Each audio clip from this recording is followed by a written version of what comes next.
L'Espagne est souvent présentée comme un pays très monolithique sur le plan religieux. Autrement dit, lorsque l'on parle de l'histoire religieuse de ce pays, de la péninsule ibérique d'ailleurs en manière générale, on a l'impression, surtout lorsqu'il s'agit d'époques qui remontent à plusieurs siècles, que le catholicisme était en fait une religion faite d'un seul bloc, formant un tout, une religion orthodoxe, comme s'il n'y avait pas eu,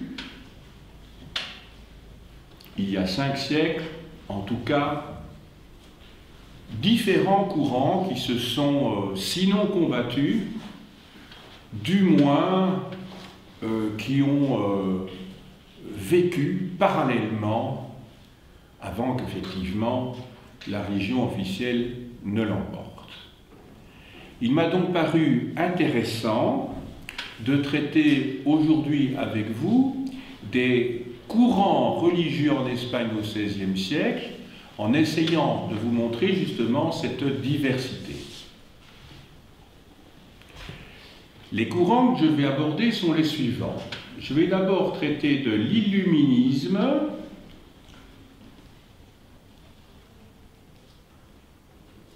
ça n'a strictement rien à voir avec l'époque des Lumières, c'est-à-dire le XVIIIe siècle.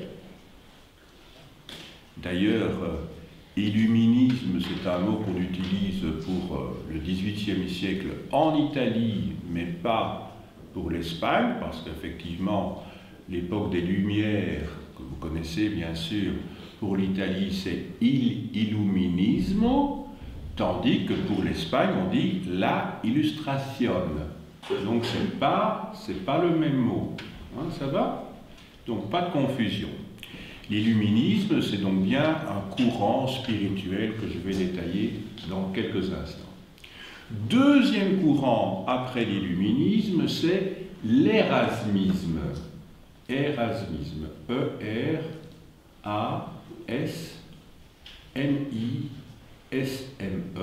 L'érasmisme, ça vient de Erasme, le grand Erasme, le grand humaniste. Troisième courant, c'est le courant qui refuse la réforme. Et enfin, quatrième courant, c'est le mysticisme. Voilà, on vous a retenu l'illuminisme, l'érasmisme, le refus de la réforme et en dernier lieu, le mysticisme. Ce sera donc les 4 points que je vais aborder.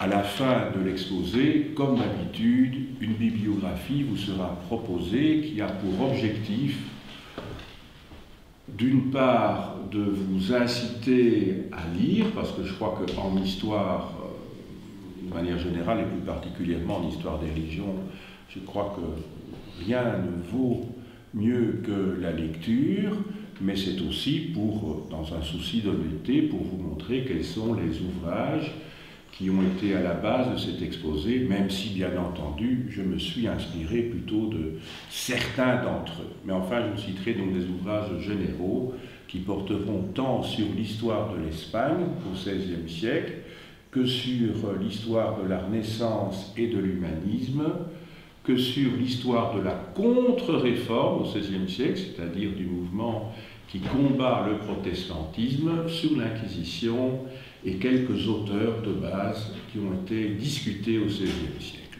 Voilà. Ça, c'est donc le plan de ce cours. Alors, je vais commencer tout de suite donc par le premier de ces courants, qui est l'illuminisme. Alors, l'illuminisme, en fait, c'est un courant religieux qui comprend en fait 2 tendances. Une première tendance qui se veut, je dirais, orthodoxe et qui ne nie pas du tout la rationalité, et d'autre part un second courant qui sent le soufre parce que ce courant, je dirais, conduit à l'abandon total du fidèle entre les mains de Dieu et a été considéré à l'époque comme suspect d'hérésie.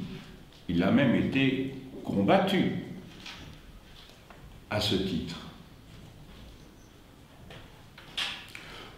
La première de ces tendances, c'est-à-dire l'illuminisme, je dirais, orthodoxe, est pratiquée par des moines principalement, mais qui sont cultivés, alors que les adhérents à la seconde tendance, eux, sont en général des illettrés. En tout état de cause, ils recherchent chez Dieu une réponse à leur aspiration profonde, mais ils étaient considérés à l'époque comme des personnages, des gens inquiétants. Donc ils ont été très rapidement suspects et donc recherchés par l'Inquisition.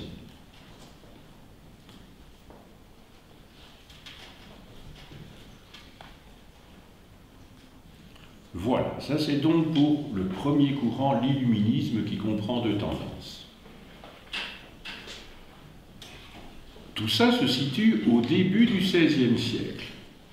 Autrement dit, dans le premier quart du XVIe siècle. L'illuminisme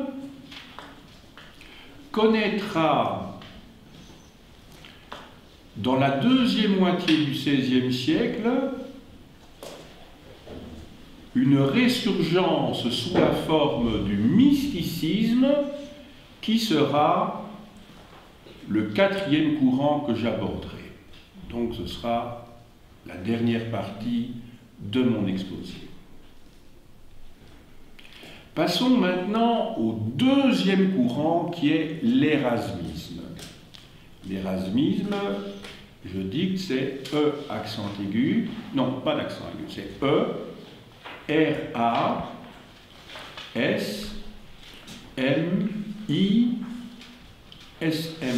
Érasme. Je vous ai dit que ça venait d'Érasme. Érasme est un personnage bien connu, c'est même le prince de la Renaissance. Didier Érasme, en latin Desiderius Erasmus, en fait, ce n'est pas son vrai nom. Son vrai nom, c'est Geert Geerts. Enfin, ce n'est pas important, il ne faut pas le noter. Ce qu'il faut retenir quand même que Érasme est originaire de Rotterdam, donc des Pays-Bas. Et à cette époque-là, il ne faut pas dire les Provinces-Unies parce qu'elles n'existent pas encore. Il faudra attendre le dernier quart du XVIe siècle pour qu'on puisse parler des Provinces-Unies, ce qui correspond aux Pays-Bas actuels.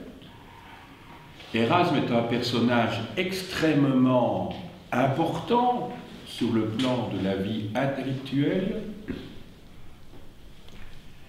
car Érasme, c'est un immense savant, c'est un philologue qui a essayé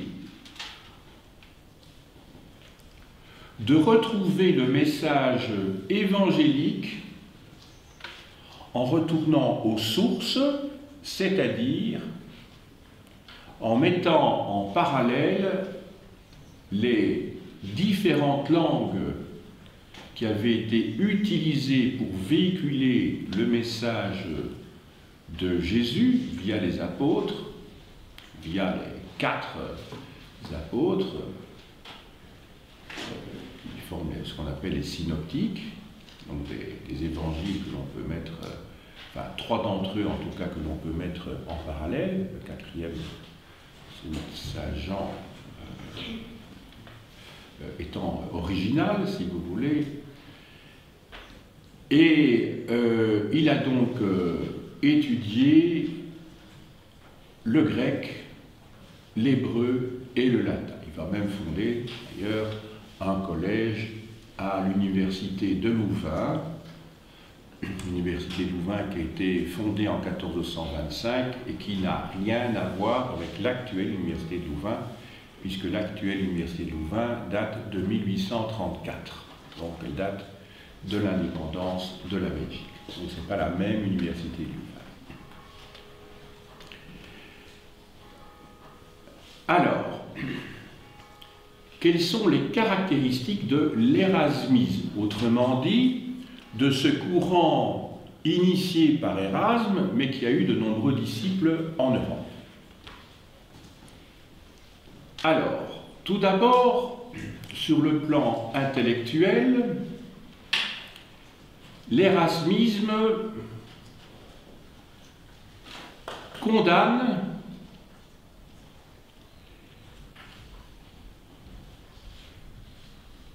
l'organisation d'Église, la corruption d'Église, le mode de vie de beaucoup de prêtres. Tout ceci est en fait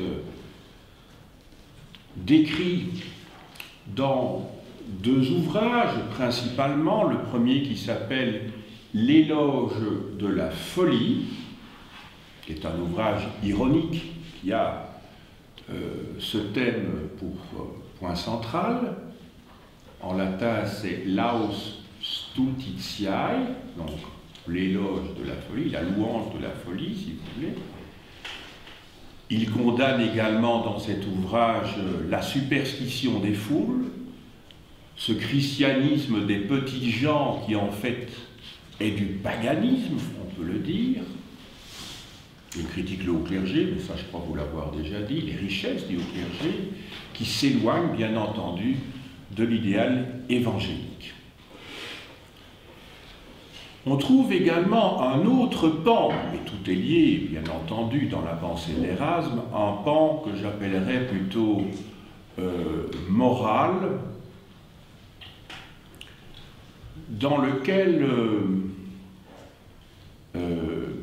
Erasme essaye de mettre en évidence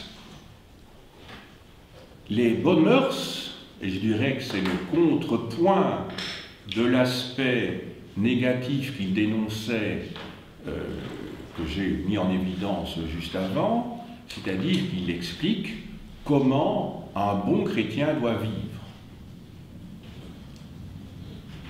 Troisième aspect, qui est plutôt social, c'est que Erasme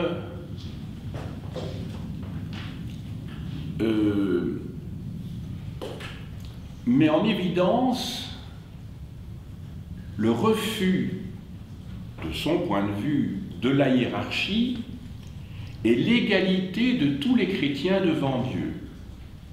Donc il refuse l'organisation pyramidale de l'Église dans laquelle il y a ceux qui savent, qui sont au-dessus, qui ont une position de pouvoir, et d'autre part, le peuple de Dieu. Donc, en cela, c'est une pensée révolutionnaire, on peut le dire, sur le plan d'ailleurs social et politique, car c'est une véritable idéologie que l'on trouve derrière ces idées fortes. Enfin, dernier élément, et ce n'est pas le moindre, c'est l'aspect, je dirais, purement politique, où, toujours dans les mêmes ouvrages, à titre principal, mais pas seulement dans ces ouvrages-là, Erasme essaye de promouvoir l'image d'un bon prince chrétien. Et ce bon prince chrétien est incarné à ses yeux par Charles Quint, qui règne en Espagne à partir de 1516, et il régnera pendant 40 ans jusqu'à son abdication en tant que roi d'Espagne en 1556. Donc il a eu un règne très long qui couvre pratiquement la première moitié du XVIe siècle. L'image qu'il a de ce prince est une image d'un prince qui recherche la paix. Évidemment, ça paraît un petit peu paradoxal quand on sait toutes les guerres que Charles Quint devra mener non seulement contre les Valois, c'est-à-dire les rois de France, contre les Turcs, qui connaissent une grande expansion en Méditerranée dans la première moitié du XVIe siècle. Il faudra attendre 1571 pour qu'ils soient battus à la bataille de Lépante, à proximité de la Grèce. Et enfin, il devra se battre sur le plan intérieur, dans l'Empire, et là ça nous rapproche de notre sujet, contre les protestants. Et surtout contre ces princes protestants qui ont profité de la réforme lancée par Martin Luther pour prendre leur quasi-indépendance vis-à-vis de l'empereur du Saint-Empire romain, la nation germanique. Voilà, à cette époque-là, on ne dit pas encore l'empereur, on ne dit pas l'empereur d'Allemagne, on ne dit pas l'empereur d'Autriche. On dit l'empereur du Saint-Empire de la nation germanique. C'est son titre officiel, qui est une sorte de président d'une confédération d'États, hein, un petit peu comme l'Union européenne, si vous voulez, où il y a à l'époque près de 300 princes et villes indépendantes. Et quand je dis prince, là-dedans, je reprends également des comtes, des ducs, donc c'est prince dans son sens large. Alors, on peut supposer qu'au moins pendant quelques années, les idées d'Erasme ont influencé Charles Quint et son entourage à la cour. Il ne faut pas oublier que, quand je dis la cour, Charles Quint a constamment voyagé pendant son règne, puisqu'il était à la fois roi d'Espagne, il était en même temps prince de toute une série d'États en Italie, le duché de Milan, le royaume de Naples et de Sicile, par exemple. Il était en même temps empereur du Saint-Empire romain de la nation germanique, il était archiduc d'Autriche, il se fait que son beau-frère va être roi de Hongrie, il était aussi roi de Bohême, et il ne faut pas oublier qu'il était également le prince souverain de nos régions. Chez nous, donc, il était duc de Brabant, comte de Flandre, comte de Hainaut, etc., etc., etc.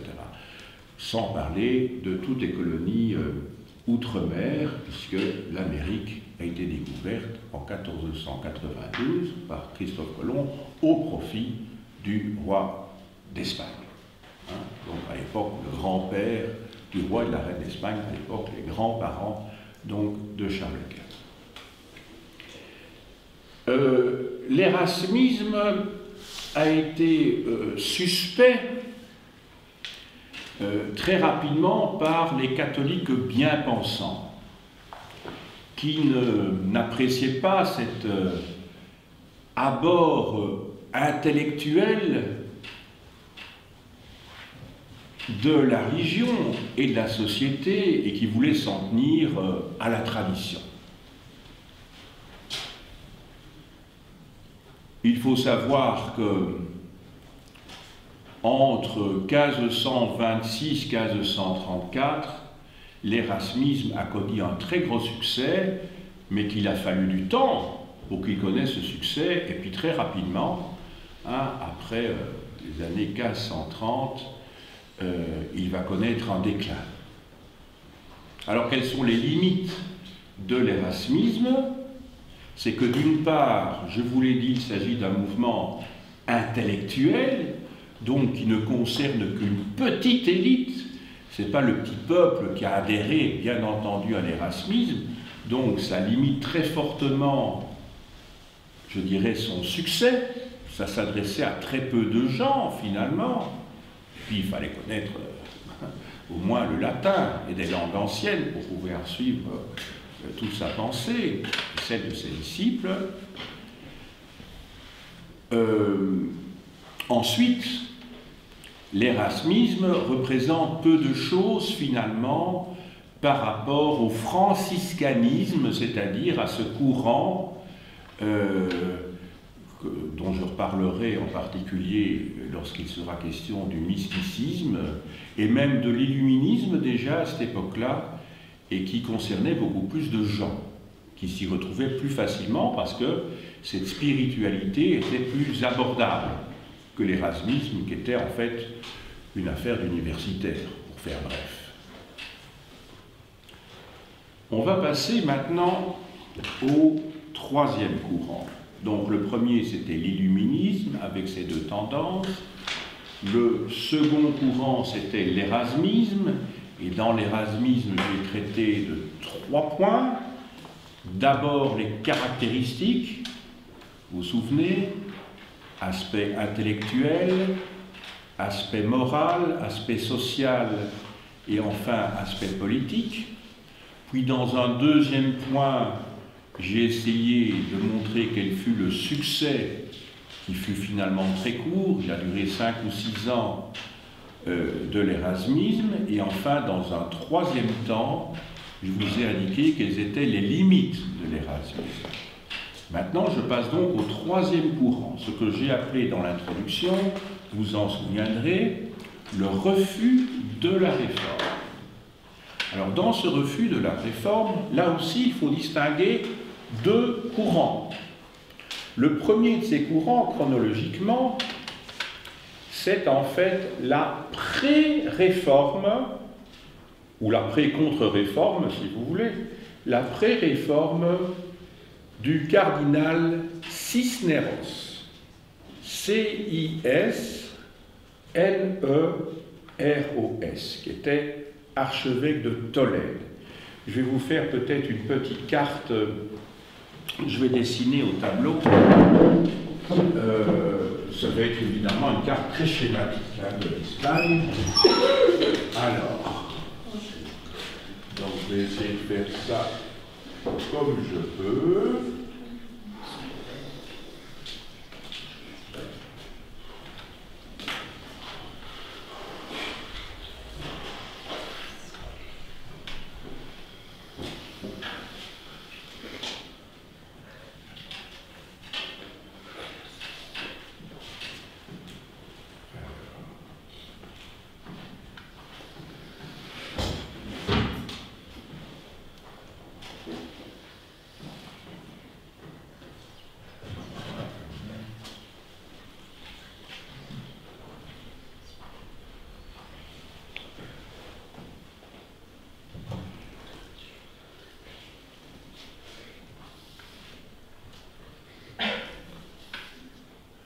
Voilà. Donc, ici, vous avez le Portugal qui est bien entendu qui n'est pas représenté. Ici, vous avez les Pyrénées. Au-delà, vous avez la France, bien entendu. Vous avez les îles Baléares qui font partie du royaume d'Aragon à ce moment-là que je n'ai pas représenté. Alors, je vous ai cité à l'instant Tolède. Alors, je vous place Madrid, qui se situe ici. Donc Madrid, Tolède, qui est l'ancienne capitale qui se situe ici, et dont l'archevêque Cisneros, et dont le cardinal Cisneros est l'archevêque, Tolède. Je vous citerai également un peu plus tard Séville, sur le bois d'Alquivir. Je vous citerai également un peu plus tard ici Valladolid, et je vous parlerai également d'Alcalá. Alors je vais écrire tous ces noms ici pour que ce soit plus accessible. Donc Tolède, Alcalá,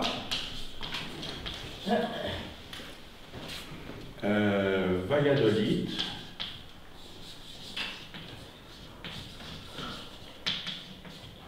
et Séville. Je crois que ce sont les seuls lieux que je mentionnerai dans mon exposé. S'il y en a d'autres, je les écrirai au fur et à mesure. Ça va? Bon, je ne crois pas que ce soit nécessaire de vous mentionner d'autres endroits. Je ne crois pas. Alors, donc j'étais en train de vous parler de Cisneros. Alors, Cisneros est un personnage très important. C'est un personnage très important parce que il va anticiper les réformes, les décrets du Concile de Trente. Alors, Trente, T-R-E-N-T-E, c'est une localité, une petite ville qui se trouve dans le nord de l'Italie, où, entre 1545 et 1563, les hauts dignitaires de l'Église catholique, sous l'autorité du pape, évêques, cardinaux, théologiens, se sont réunis donc dans un concile pour essayer de trouver des réponses doctrinales et disciplinaires à la poussée de la réforme, c'est-à-dire du protestantisme de Martin Luther, de Jean Calvin, de Zwingli, à l'anglicanisme également d'Henri VIII, à l'anabaptisme également, et à toutes ces sectes protestantes qui vont pulluler donc dans la première moitié du XVIe siècle. Donc c'est ça la fonction du Concile de Trente. Mais Cisneros, lui, il vit beaucoup plus tôt. Il vit 50 ans plus tôt, si je puis dire. Et donc Cisneros va déjà prendre toute une série de mesures. Alors, quelles sont les mesures qu'il va prendre?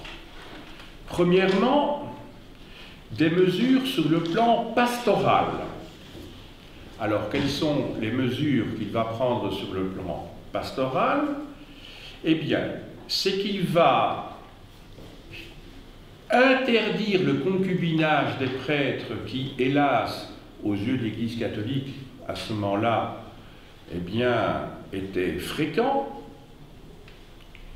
Il va également condamner la corruption des mœurs du clergé, donc vous voyez qu'il se rapproche en cela assez fort de la pensée que va développer Erasme, pratiquement à la même époque, ou seulement un peu plus tard. Il va obliger les prêtres à résider dans leur paroisse et aux évêques qui dépendent de lui en tant qu'archevêques à faire leur boulot et de ne pas vivre à la cour en particulier et dans la richesse pour qu'ils donnent l'exemple aux fidèles. Voilà, ça c'est le premier volet de la réforme ou de la pré-réforme de l'Église qui va en fait n'être généralisée que dans la deuxième moitié du XVIe siècle et au XVIIe siècle à la suite du Concile de Trente. C'est ce qu'on appelle donc, l'adjectif qui vient de Trente, c'est tridentin. Ça va? Donc, des décrets tridentins. Alors, ça c'est le premier volet, le volet pastoral. Deuxième volet de la réforme de Cisneros, c'est le volet conventuel. Alors ça veut dire quoi? Le volet conventuel, ça veut dire qu'il va vouloir mettre de l'ordre, et c'est certainement peut-être le secteur où il a le mieux réussi, en tout cas mieux que sur le plan pastoral, où il avait de très bonnes intentions, mais où la mise en pratique de cette réforme était plus difficile. Eh bien donc c'est dans le domaine conventuel, dans le domaine monastique, qu'il va veiller à ce que les moines fassent leur boulot de moines et ne soient pas, je dirais, des moines paillards. Enfin, vous voyez ce que je veux dire.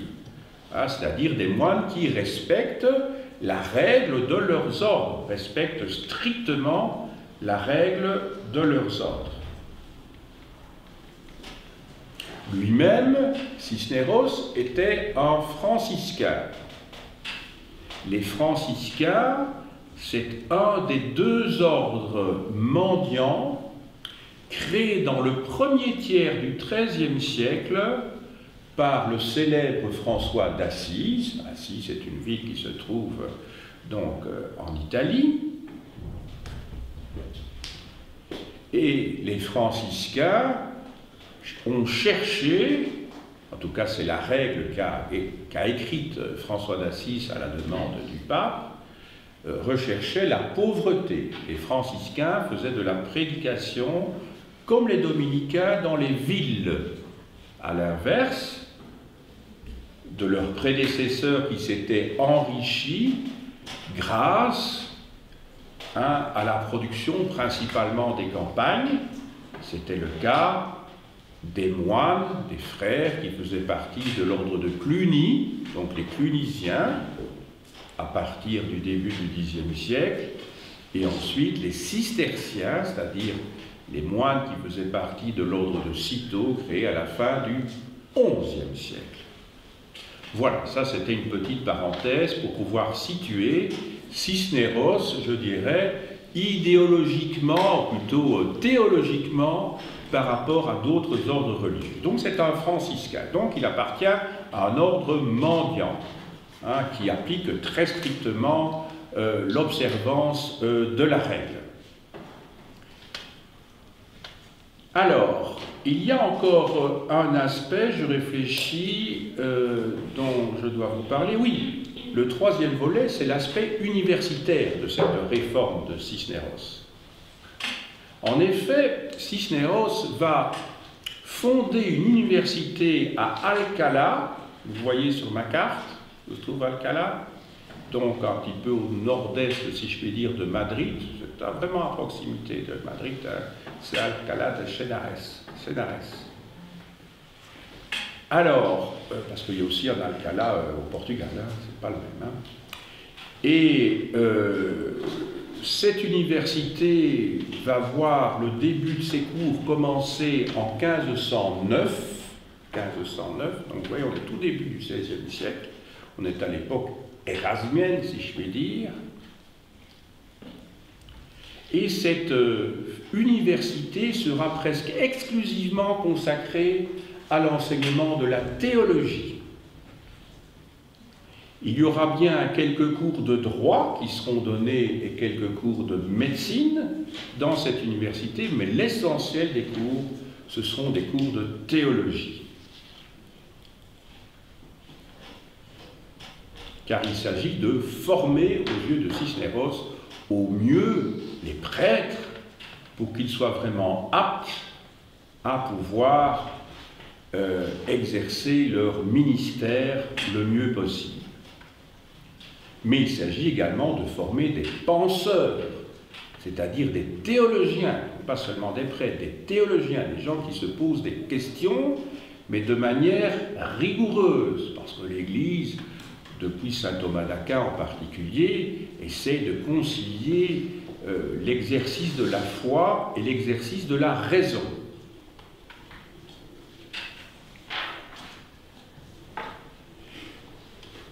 C'est dans cette université, dans cette ville plutôt d'Alcalá, que va être publiée la fameuse Bible polyglotte. Polyglotte, ça veut dire la Bible qui est écrite dans plusieurs langues. Quelles sont ces langues? Ce sont les langues dont je vous ai parlé tout à l'heure, les langues bibliques, autrement dit l'hébreu, le grec et le latin. Et dans cette Bible polyglotte, les trois textes des évangiles sont mis en parallèle. Donc le lecteur, quand je vous dis le lecteur, c'est les lecteurs savants, bien entendu, peut comparer le texte latin au texte grec et le texte grec au texte hébraïque. Ils sont mis vraiment en parallèle. Donc c'est un outil extrêmement précieux, c'est surtout une démarche de type révolutionnaire qui anticipe la démarche d'Erasme d'ailleurs. Donc vous avez bien retenu que pour cette réforme que tente d'installer le cardinal Cisneros, il y a 3 pans, 3 volets. D'abord un volet pastoral, réformer la vie des prêtres, un volet conventuel, il s'agit de réformer la vie des moines, et enfin un volet intellectuel, universitaire, où il s'agit de penser rigoureusement pour éviter toute forme d'hérésie, mais surtout en remontant au texte d'origine de la Bible. Alors, à côté de cette réforme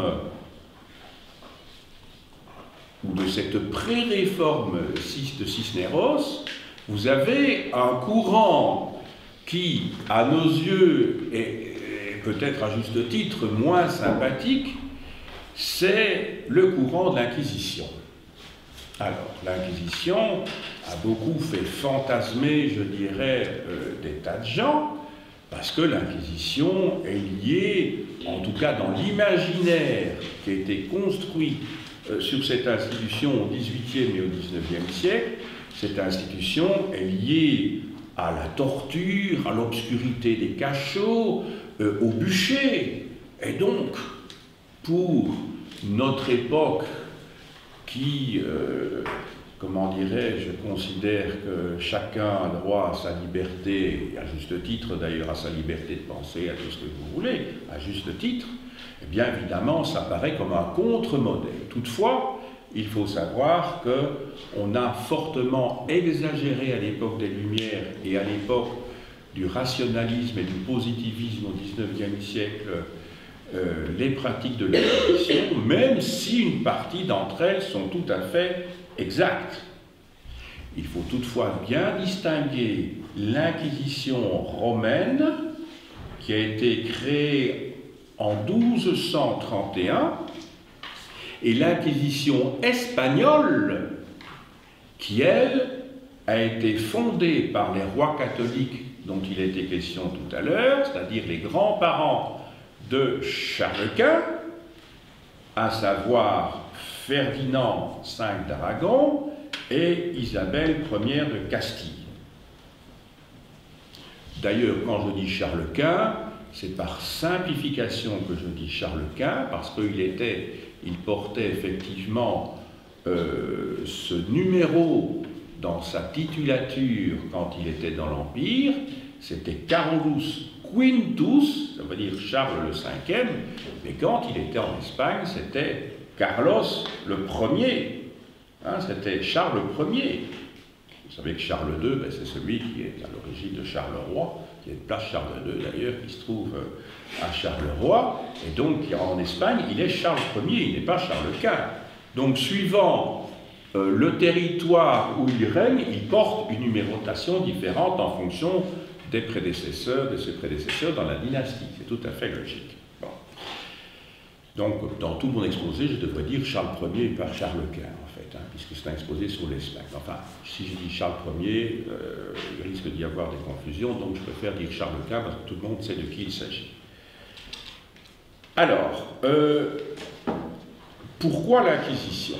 L'Inquisition a été créée par Ferdinand d'Aragon et Isabelle de Castille, essentiellement avec des visées politiques et non pas religieuses, dans un but d'unification de leur royaume, où il s'agissait que tous les habitants croient, ou plutôt se réfèrent aux mêmes croyances, parce qu'à cette époque-là, vous savez que la politique et la religion sont étroitement unies, et pour en finir avec la présence des Juifs et ce qu'on appelle les morisques, c'est-à-dire les musulmans qui habitaient depuis des siècles en Espagne, puisque vous savez que depuis 712, depuis la bataille de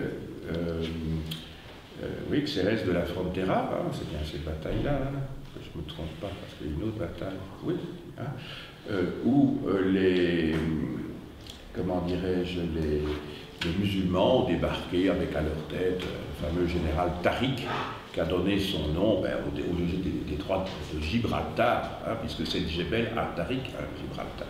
Voilà.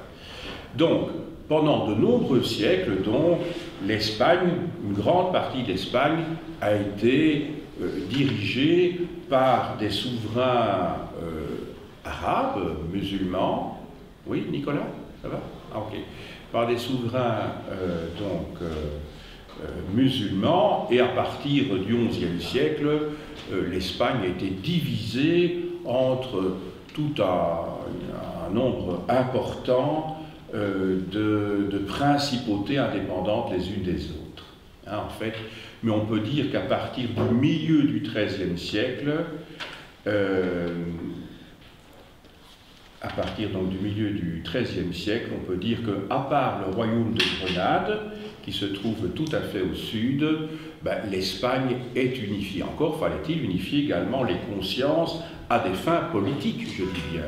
Et ce sera la mission qui sera donnée par les souverains espagnols à leur inquisition, qui est différente, séparée de l'inquisition romaine. Voilà. Alors, y a-t-il eu des protestants en Espagne? Alors, oui, il y a eu des protestants en Espagne, mais très peu. Parce que l'Inquisition a eu besoin, si je puis dire, un peu de redorer son blason et surtout de se donner une justification, surtout à partir des années 1550, il lui fallait du grain à moudre, si je puis dire. Et donc, ceux qui sont considérés comme protestants par l'Inquisition, la plupart du temps, ce ne sont pas des protestants. Il y en a eu, je vais y revenir, mais beaucoup d'entre eux, en fait, ce sont des érasmisants. Ce sont des gens, en fait, qui, aux yeux de l'Inquisition, ne marchent pas dans le droit chemin, mais ce ne sont pas des protestants, en fait. Ils sont assimilés aux luthériens, mais en fait, ce n'est pas des luthériens. En tout cas, je dis bien pour les Espagnols proprement dit. Il y a eu la présence de protestants en Espagne, mais ce sont en fait, à 80%, ces protestants, ce sont des Français qui sont venus s'installer en Espagne. Ce sont des immigrés économiques pour vivre.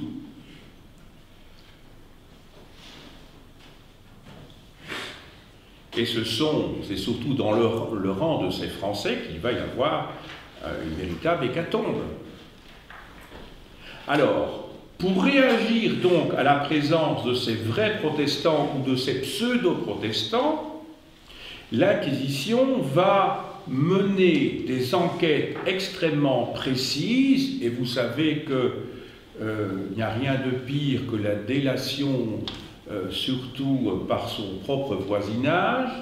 Hein, ça, c'était déjà pratiqué pour les Juifs et pour les Maures, qui avaient dû se convertir, sinon ils étaient chassés ou tués.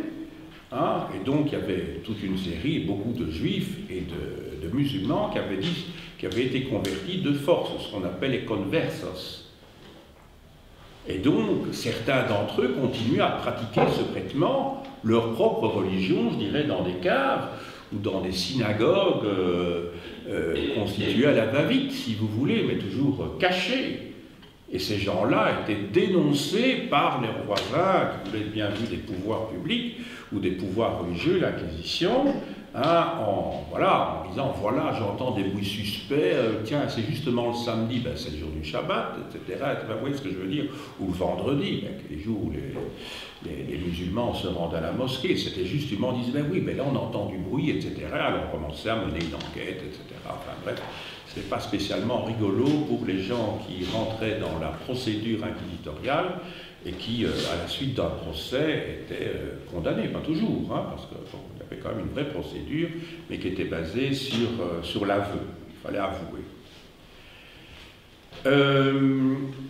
Donc l'Inquisition, après des enquêtes, comment dirais-je, en 1559 et 1560 principalement, organisé des autodafés. Alors c'est quoi des autodafés?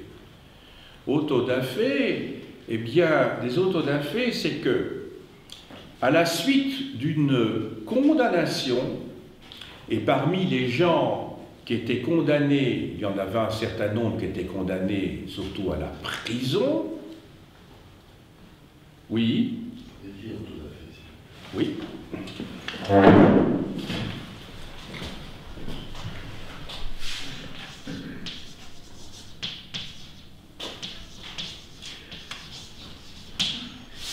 Autodafé. Ça va? Et je crois même que l'accent se met dans ce sens-là. Voilà, autodafé. Donc, je disais qu'il y avait un certain nombre de gens qui étaient condamnés à la prison, la majorité, mais un certain nombre également étaient condamnés à être brûlés vifs. Alors, les condamnations ont commencé en 1559, tout d'abord à Valladolid. Vous voyez, le nom qui est indiqué, c'est la ville qui se trouve quand on monte vers la Galice, hein, vers les Asturies, vers le nord de l'Espagne. Alors, on considère que les personnes qui ont été condamnées et brûlées appartenaient à un milieu social très élevé, des membres de la noblesse, intellectuellement brillants également,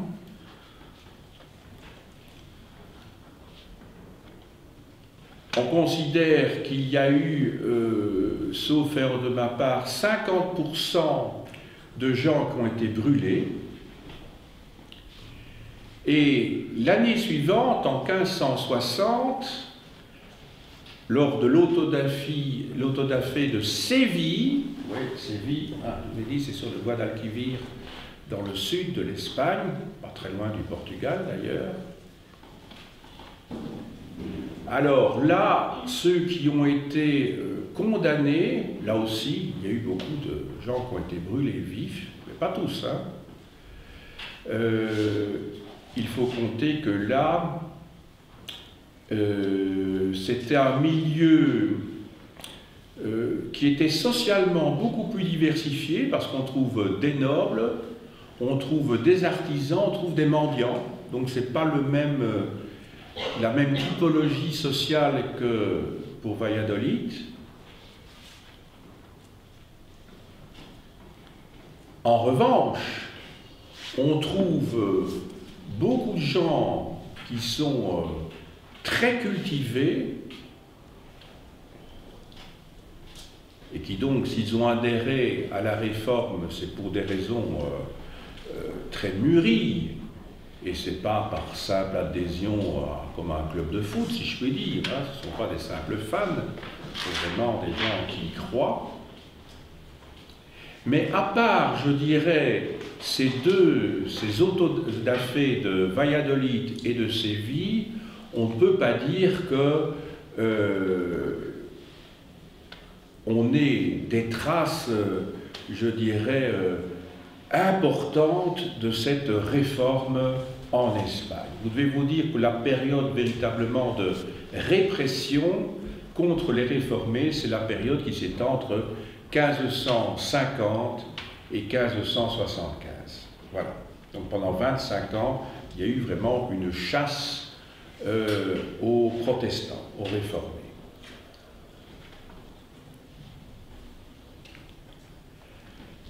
Nous allons peut-être maintenant progresser et arriver tout doucement au 4e courant. Donc vous vous souvenez, le premier courant, l'illuminisme, début du XVIe siècle. Deuxième courant, l'érasmisme, essentiellement entre 1525 et 1532. Troisième courant, celui qui concerne la pré-réforme de Cisneros. Ça, c'est tout à fait au début du siècle. Je vous rappelle les dates importantes, 1497 pour le synode d'Alcalá, 1509 pour la création des premiers cours à l'université, et enfin pour la publication donc de la Bible polyglotte à 1514-1517. Et ce que je vous ai peut-être pas dit à ce moment-là, c'est qu'il faut attendre 1520 pour qu'il y ait l'autorisation des milieux officiels de la religion catholique, parce qu'il y a des gens qui ont fait traîner les choses, des gens particulièrement liés, je dirais, à une forme d'orthodoxie très pointilleuse. Donc on passe maintenant au quatrième courant, c'est le mysticisme. Alors le mysticisme, en fait, c'est un courant qui s'étend sur tout le XVIe siècle et qui va même jusqu'au milieu du XVIIIe siècle, mais le temps fort, je dirais, du mysticisme à son apogée, c'est en fait les années qui couvrent la deuxième moitié du XVIe siècle. En effet, le mysticisme est présent dès les années 1500. Il a comme caractéristique de ne pas faire vraiment partie, curieusement, par rapport aux préjugés qu'on pourrait avoir, il n'appartient pas à une tradition espagnole, à part peut-être Raymond Lull, mais sinon, ça ne vient pas d'Espagne, en fait, le mysticisme. On peut dire aussi que le mysticisme espagnol va trouver un terreau favorable à la suite de l'unification d'Espagne, sous l'autorité du roi d'Aragon Ferdinand et d'autre part de la reine de Castille Isabelle, qui eux-mêmes sont les héritiers de ces unifications successives des petits royaumes qui avaient existé au Moyen-Âge. Le mysticisme bénéficie également de cette ambiance d'exaltation religieuse que l'on trouve en Espagne au XVIe siècle.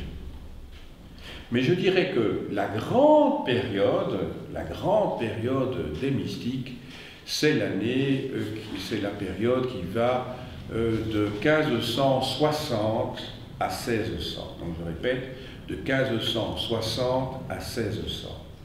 Alors, quelles sont les figures de proue de ce courant mystique?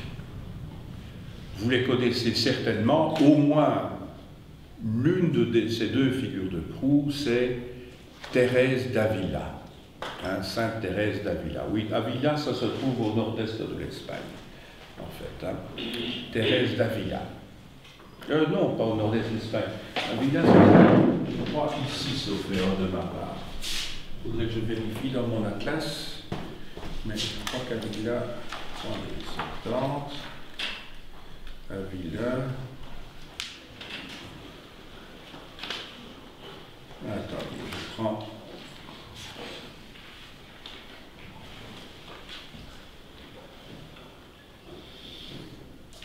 bon, je ne retrouve pas pour l'instant.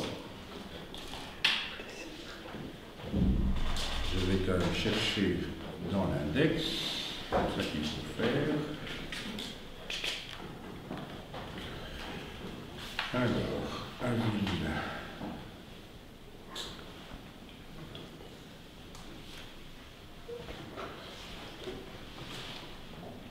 Non, c'est même pas ici. Voilà.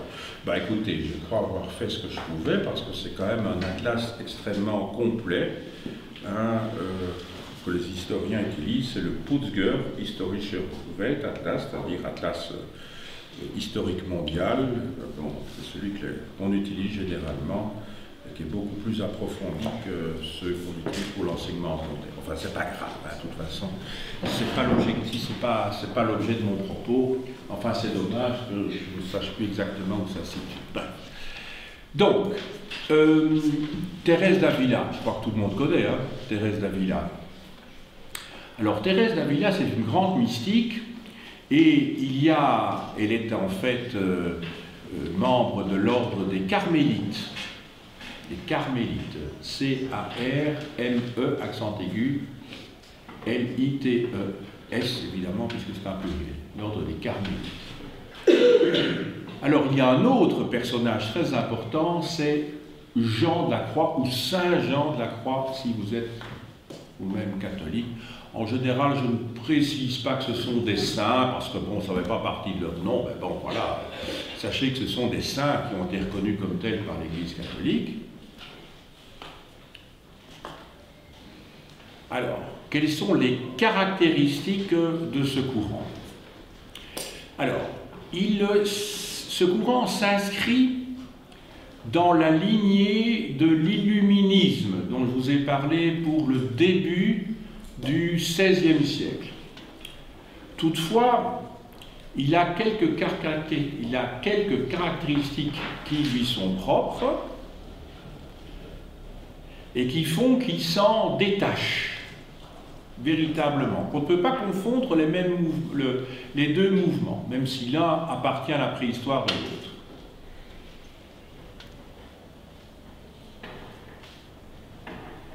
Alors,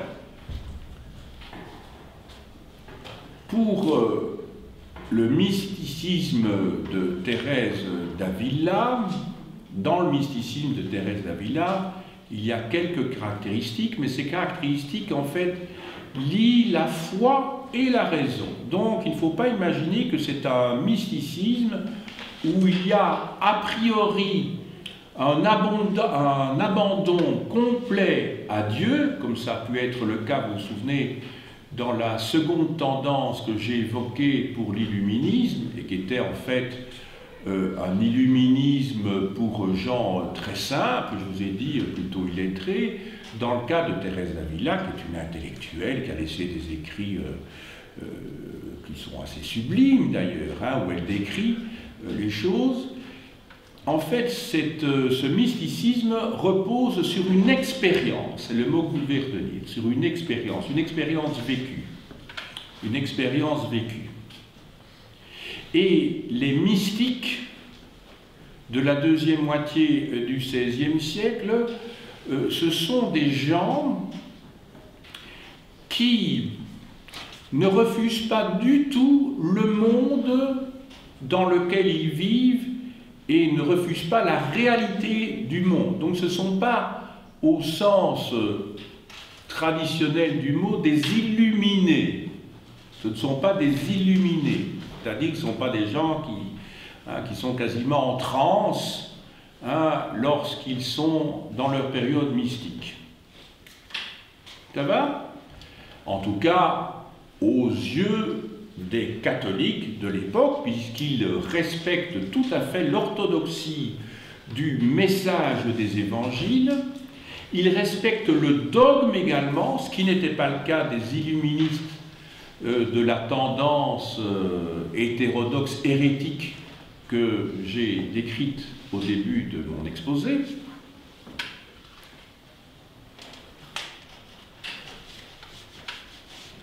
Et ces mystiques, ceux de la tendance de Thérèse d'Avila, sur base de cette expérience, ont d'abord une sorte d'effectivement d'illumination, mais dans le sens, je dirais, non pas de transe, mais d'une expérience vécue très profonde de l'individu en lui-même. C'est autrement dit, c'est une illumination intérieure, mais en même temps que l'on peut rationaliser, ce qui paraît un petit peu paradoxal, mais en tout cas, c'est ce qui s'est passé, pour finalement arriver, après plusieurs étapes, à justement cet abandon total en Dieu, qui est résumé d'ailleurs dans cette expression de Thérèse d'Avila, « Je meurs de ne pas mourir ». Ça peut paraître effectivement paradoxal, mais c'est en fait le fond de ce message des mystiques, c'est qu'en fait, il meurt parce qu'il ne meurt pas. Ce n'est pas du tout paradoxal d'un point de vue d'un mystique. Voilà, je vais conclure maintenant mon exposé par peut-être quelques petites considérations, et puis je vous montre donc les ouvrages que j'ai annoncés donc dans mon introduction. Alors, je commence tout d'abord par le premier élément qu'on peut tirer de ce que j'ai pu exposer juste ici. C'est un rappel d'ailleurs de mon introduction. C'est que on voit bien que l'Espagne au XVIe siècle ne forme pas un bloc en termes de croyances religieuses. C'est-à-dire que avant de pouvoir avoir un pays où les habitants étaient tous dans la ligne orthodoxe de l'Église, il a fallu d'abord éliminer ou convertir les Juifs et les musulmans. Ensuite, il a fallu éliminer les hérétiques de la tendance illuministe. Et ensuite, les pseudo-protestants et les vrais luthériens, lors de ces fameuses autodafés de Séville et de Valladolid. Je vous ai montré également que le courant intellectuel des érasmisants, des érasmistes, ne représente, malgré la nouveauté de son message, que très peu de gens. Je vous ai montré également que, avant le Concile de Trente, qui réunit donc ces hauts dignitaires de l'Église catholique de tout l'Occident, pour essayer de réformer véritablement l'Église parallèlement à la réforme protestante, eh bien, il y a eu quand même l'action efficace, peut-être pas sur le plan pastoral, mais en tout cas sur le plan conventuel, du fameux cardinal Cisneros. Donc, il ne faut pas avoir une image de l'Église espagnole qui se limite simplement à l'Inquisition. Ce serait quand même réduire les choses à ce qu'elles ne sont pas. Et enfin, il ne faut pas oublier également ce courant qui est très important, puisqu'il y a 3000 ouvrages qui vont être publiés pendant 2 siècles et demi, c'est-à-dire au XVIe, XVIIe et dans la première moitié du XVIIIe siècle, dans la veine mystique, mais que le nombre le plus important, évidemment, de ces ouvrages, et de ces ouvrages profonds, date de la deuxième moitié du XVIe siècle, car très souvent, au XVIIe siècle, ce sont des pâles, je dirais, imitateurs qui copient, qui recopient indéfiniment les grands écrits des mystiques de la deuxième moitié du XVIe siècle, et qui, finalement, sont des gens qui ne sont pas très intéressants à lire. Tandis que si vous lisez, par contre, Thérèse d'Avila, Jean de la Croix, eh bien, c'est de la poésie d'un très grand niveau et d'une très grande élévation. Je vous conseille de lire quelques pages de Thérèse d'Avila ou de Jean de la Croix, vous allez voir que c'est d'une spiritualité effectivement très élevée, hein, et il ne faut certainement pas rejeter ça en disant « bah oui, hein, ce sont des Espagnols, bah, c'est nouveau du catholicisme, comment dirais-je, traditionnel, orthodoxe, pas du tout. Hein. Ce sont des grandes pages de la littérature mondiale à mes yeux, en tout cas.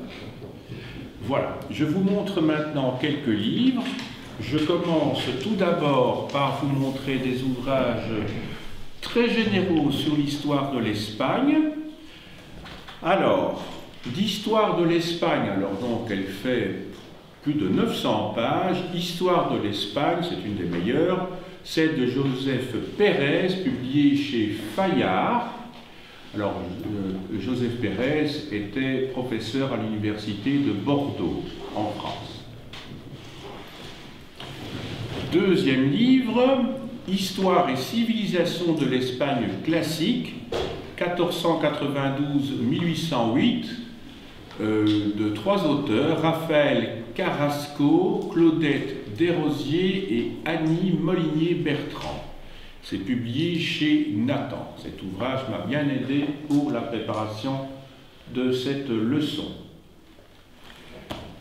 De Bartolomé Benassar, aussi un grand hispanisant français qui enseignait à l'université de Toulouse de Mirail, sauf erreur de ma part, qui est l'auteur de Un siècle d'or espagnol, donc publié chez Lafon. De Marcelin Defourneau, chez Hachette, La vie quotidienne en Espagne au siècle d'or.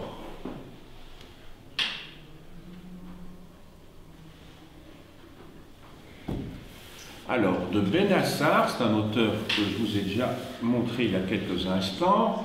Alors là, c'est un ouvrage qui, à l'époque, moi je me souviens, j'étais étudiant quand ça a paru, j'essaie de retrouver la date.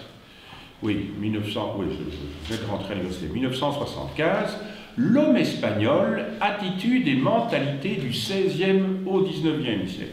Alors c'est un ouvrage qui est passionnant, donc c'est l'histoire des mentalités des Espagnols pendant les temps modernes, en gros, enfin même si ça couvre une partie du XIXe siècle. Alors on trouve de tout là-dedans, hein. Moi j'ai trouvé des choses vraiment passionnantes. Pour tout vous dire, on a même un chapitre, à propos duquel j'ai fait une émission d'ailleurs à la radio, sur toutes les formes des amours. Alors on vous parle entre autres du problème de la prostitution, de l'amour hors du mariage, de la sodomie et de la bestialité, donc la zoophilie. C'est assez intéressant. Alors vous savez qu'on a retrouvé tout ça grâce au procès de l'époque. On a gardé en fait dans les archives de l'époque toute une série de pièces de procès, et c'est comme ça que l'on sait toutes ces choses-là, un petit peu bizarres parfois, mais donc on a des renseignements, voilà. Alors, de Joseph Pérez, qui est le même qui est l'auteur de l'histoire de l'Espagne, donc l'Espagne au XVIe siècle, chez Armand Collin, dans la collection U Prisme.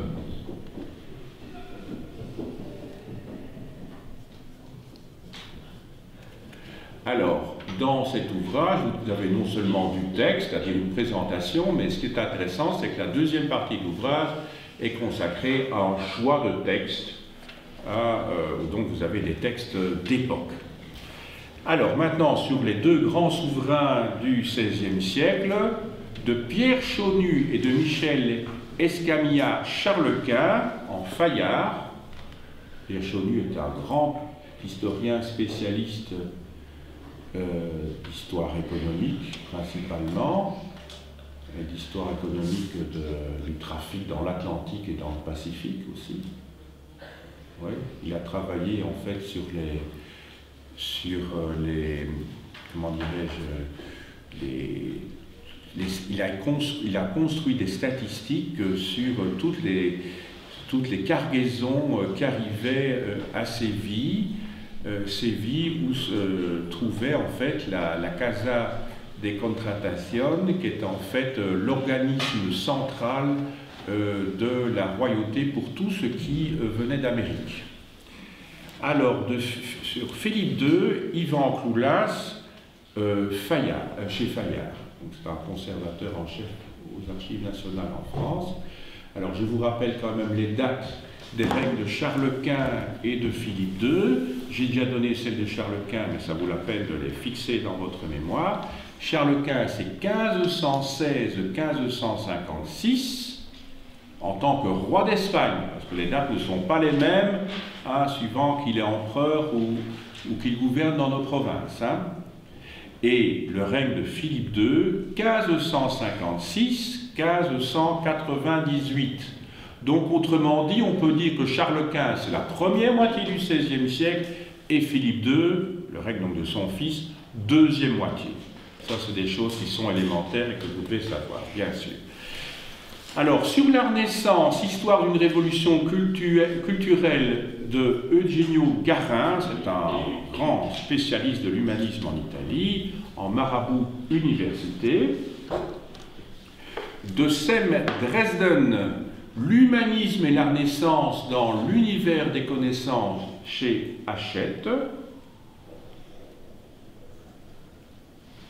Alors, oui, ici, si vous voyez, c'est l'Oran Magnifique. Hein. J'espérais avoir une représentation d'Erasme. En fait, c'est l'Oran Magnifique qui était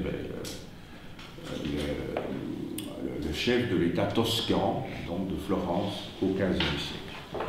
Alors, dans l'histoire de l'art, j'ai apporté 4 numéros de l'intéressante collection Histoire de l'art chez Larousse.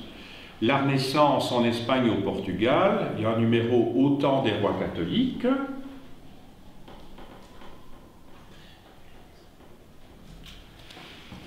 Il y a un deuxième numéro sur l'Église et palais.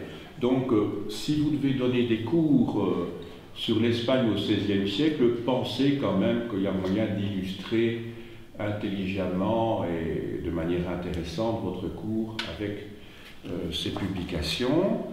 Alors, la peinture espagnole au XVIe siècle chez Larousse, autour du Gréco. Et le Gréco, évidemment, un très très grand peintre. Vous avez une partie de sa célèbre peinture, L'enterrement du comte d'Orgaz, ici, qui est représenté. Il a un style qu'on ne peut pas, qu'on ne risque pas de confondre. Hein. Et enfin, l'âge d'or de la sculpture, toujours en Espagne au XVIe siècle. Voilà. Alors, maintenant, pour l'histoire de l'Église, le catholicisme entre Luther et Voltaire de Jean de Humeau, donc dans la collection Nouvelle Clio aux presses universitaires de France, cet auteur défend l'idée qu'il n'y a pas eu une réforme et une contre-réforme, mais bien 2 réformes parallèles, l'une protestante, l'autre catholique. De Dickens en Flammarion, la contre-réforme. Alors là, justement, vous voyez Thérèse d'Avila.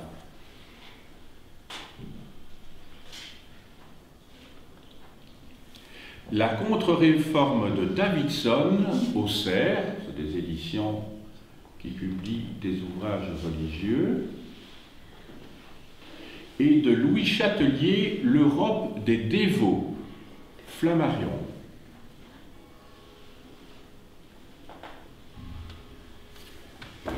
Alors, sur l'Inquisition de Francisco Betancourt, l'Inquisition à l'époque moderne, Espagne, Portugal, Italie, 15e, 19e siècle, chez Fayard.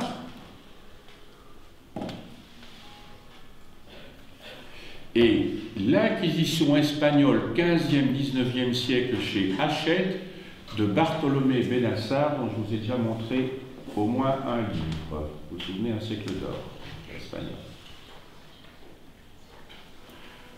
Voilà. Alors, il faut savoir qu'Érasme a validé, si je puis dire, le sac de Rome par l'empereur Charles Quint, sac de Rome qui date de 1527, parce que le motif officiel, bon, évidemment, ce sont des motifs de géopolitique, hein, bien entendu, du point de vue de Charles Quint, mais aux yeux d'Érasme, qui est un intellectuel, le sac se justifiait, en tout cas était légitimable par le fait que Rome était devenue une ville où la papauté n'avait plus rien à voir avec l'idéal évangélique. C'est l'époque, il y avait eu les Borgia, il y avait les papes Médicis, donc c'est voilà.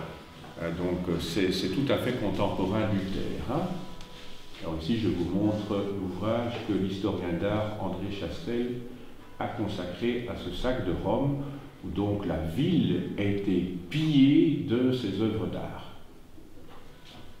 par les mercenaires de Charles Quint. Alors, sur Érasme maintenant, une biographie aux éditions Laborde de Marie Delcourt. professeur à Liège, mort il y a longtemps maintenant, mais qui était en fait celle qui fut la maître, si je puis dire, le maître de mon propre maître Roland Craé, et de Léon Alquin, qui est aussi professeur à Liège, donc une biographie également d'Erasme. Et l'an prochain, j'aimerais bien faire dans mon cours de philo, un cours sur Erasme, justement. Alors, l'éloge de la folie, donc là, vous avez le texte en latin à gauche et à droite, sur la page de droite, vous avez chaque fois la traduction française, traduction par Pierre de Nolac, en Garnier, collection Garnier. Les colloques d'Erasme choisis, traduits et présentés par Alquin, aux presses universitaires de Liège.